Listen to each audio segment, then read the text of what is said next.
Baginda Rasulullah sallallahu alaihi wasallam tidak punya sifat tidak peduli, tapi justru suka ambil peduli kepada orang yang susah untuk dibantu. Man kana fi hajati akhi fallahu fi hajatih. Orang yang dia penuhi hajat saudaranya, Allah akan penuhi hajatnya. Man naffasa an mu'minin kurbatan min kurabid dunya naffasallahu anhu kurbatan min kurabi yaumil qiyamah. Barang siapa orang yang mengangkat kesusahan orang yang beriman di dunia dalam hal keduniaan, Allah akan mengangkat kesusahannya nanti di akhirat daripada kesusahan al-akhirah. Demikian sabda Nabi sallallahu alaihi wa ala alihi wasallam. Idzan perlu ada sifat peduli kepada orang yang susah untuk dibantu. Baginda Rasulullah ketika mendapatkan susu dan waktu itu ada hanya Abu Hurairah, maka Nabi suruh panggil kepada mereka yang susah, ashabus suffah tadi. Maka kata Abu Hurairah, ini kalau 70 orang datang nak dapat bahagian seberapa banyak ini, kalau 70 orang semuanya lapar semua. Maka sampai tapi ini perintah Nabi, maka dipenuhi juga sampai 70 orang datang.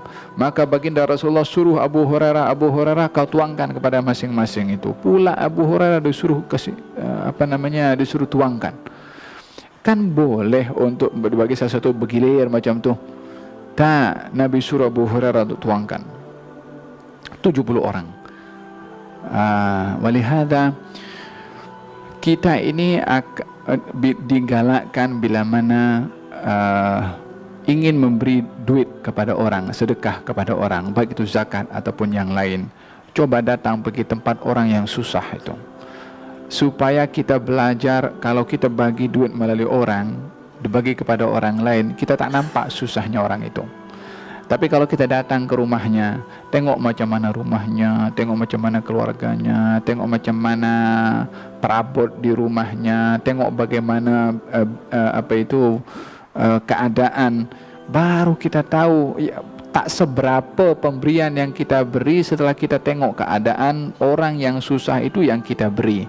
Tapi kalau kita bagi saja, namanya kita bagi keluarkan zakat atau sedekah, kata berapalah 1000, nampak 1000, banyak 1000. Coba pergi tengok rumah orang susah itu, sejauh mana kesusahannya. Baru kita akan nampak pemberian yang kita beri sedikit berbandingkan keperluan orang yang kita beri tadi. Walihada Abu Hurairah diperintahkan untuk memberikan minum kepada sampai 70 orang. Last sekali Nabi SAW suruh Abu Hurairah minum. Kata Abu Hurairah, tak mahu susu ini habis terlebih dahulu sebelum Rasulullah.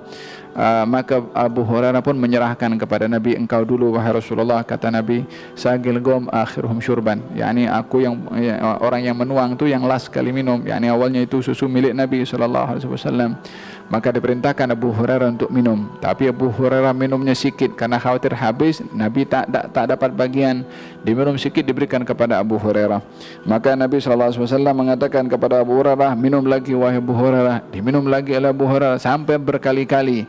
Nabi suruh juga minum wahai Abu Hurairah. Kata Abu Hurairah, ya Rasulullah, inni la ajidu lahu maslakan.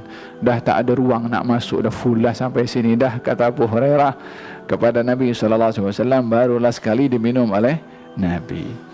Dan dalam hal ini ashabus suffah adalah golongan orang-orang yang hanya bergantung dengan pemberian orang lain, dan termasuk yang mengambil berat tentang mereka adalah Nabi Muhammad SAW. Di antara sikap mengambil berat tentang orang-orang yang susah, baginda Rasulullah SAW bersabda kepada mereka para sahabat, siapa di antara kamu yang mempunyai makanan yang cukup untuk 2 orang, ambillah 1 orang untuk dibawa supaya dia boleh makan juga untuk dimakan 3 orang. Yang cukup makan untuk 4, ambil 1/5 dan seterusnya. Yakni yang berapa banyak makanan yang cukup untuk dimakan, ambil lagi daripada ashabus suffah ini supaya mereka semua mendapat bahagian daripada makanan.